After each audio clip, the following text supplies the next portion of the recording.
Hello, my friends. Welcome back to American Lingo Academy.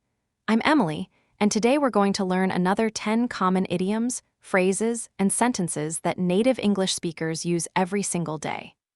These expressions are super useful, and I promise by the end of this video, you'll understand exactly what they mean and how to use them naturally in your own conversations.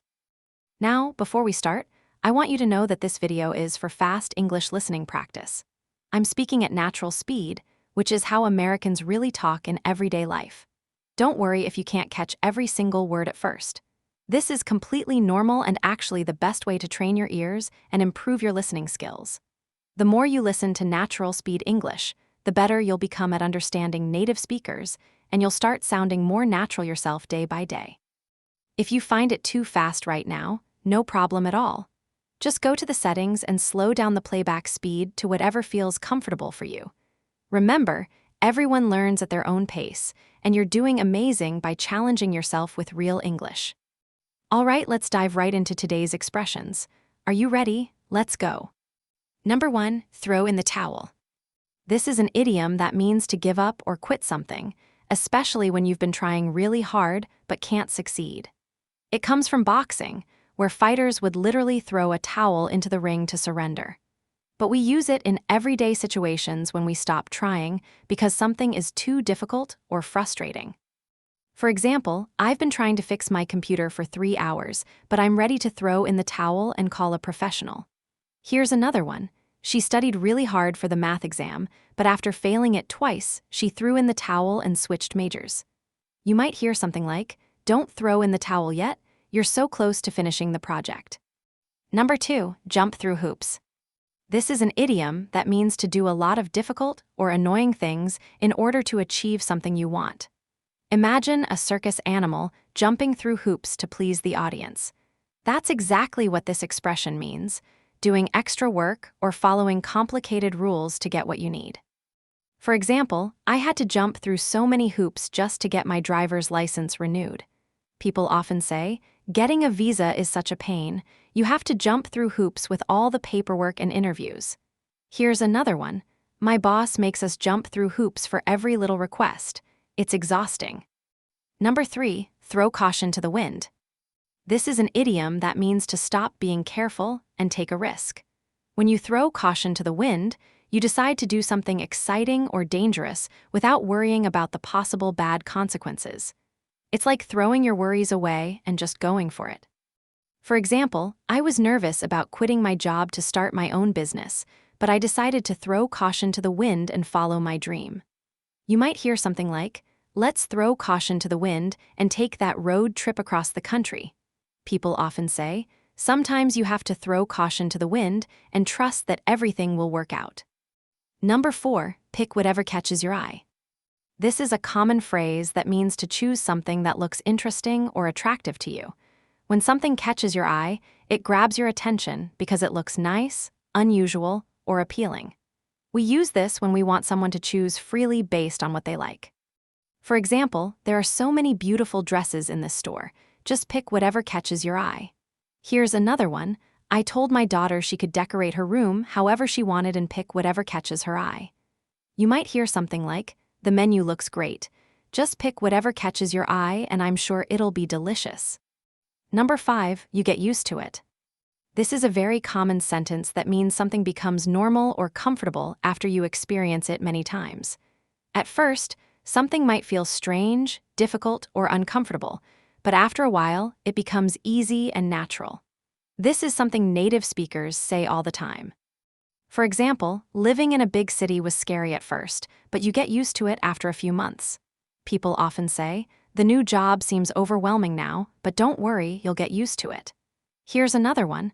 I thought I would never like spicy food, but you get used to it if you eat it regularly. Number 6, I didn't notice anything. This is a simple but very useful sentence that means you didn't see, hear, or pay attention to something. Native speakers use this all the time when someone asks them about something they missed, or when they want to say they weren't aware of a particular situation. For example, if someone asks, "Did you see what happened in the parking lot?" You might say, "No, I didn't notice anything unusual." You might hear something like, The police asked if I saw the accident, but I didn't notice anything because I was on my phone.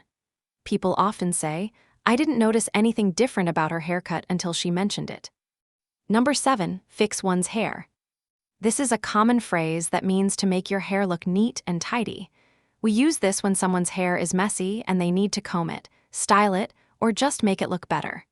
It's something people do before important meetings, dates, or when they want to look good. For example, give me a minute to fix my hair before we take the photo. Here's another one. She spent 20 minutes in the bathroom fixing her hair for the party. You might hear something like, your hair looks a little messy from the wind. You should fix your hair before the interview. Number 8, it never ends. This is a common expression that means something continues for a very long time without stopping, usually in a frustrating or tiring way. We use this when we're talking about problems, work, or situations that seem to go on and on without a break. For example, first my car broke down, then my phone died, and now my laptop won't start. It never ends. People often say, I have so much laundry to do. It never ends with 3 kids in the house. You might hear something like, traffic in this city is terrible. The construction and road repairs, it never ends. Number 9, mind if I sit? This is a polite question that means, is it okay if I sit here? Or, do you have a problem with me sitting here? We use this when we want to sit somewhere, but we're not sure if it's appropriate or if someone else is using that space. It's a very common and polite way to ask for permission. For example, if you see an empty chair at a coffee shop, you might ask the person at the table, mind if I sit here? Here's another one. If you're on a bus and there's a seat next to someone, you could say, mind if I sit? You might hear something like, this looks like a nice spot for lunch. Mind if I sit and join you? Number 10, maternity leave. This is a specific term that refers to the time off from work that a woman takes when she has a baby.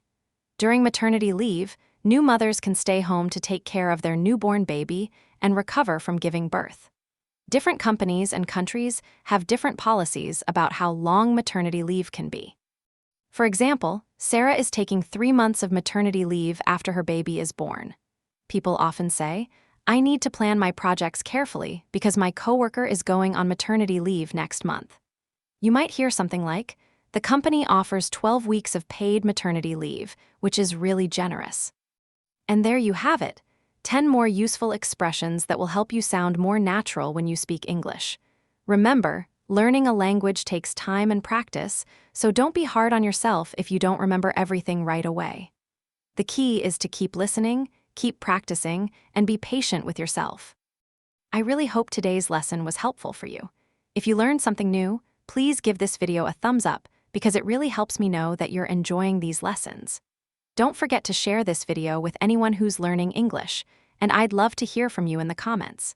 Tell me which expression was your favorite, or share a sentence using one of today's idioms. I read every single comment, and I love connecting with all of you amazing English learners from around the world. If you haven't already, make sure to subscribe and hit that notification bell so you never miss a new lesson. We post new videos every single day to help you improve your English and sound more like a native speaker. Until next time, keep practicing, stay positive, and remember that every day you're getting better and better. I'll see you in the next video. Bye for now.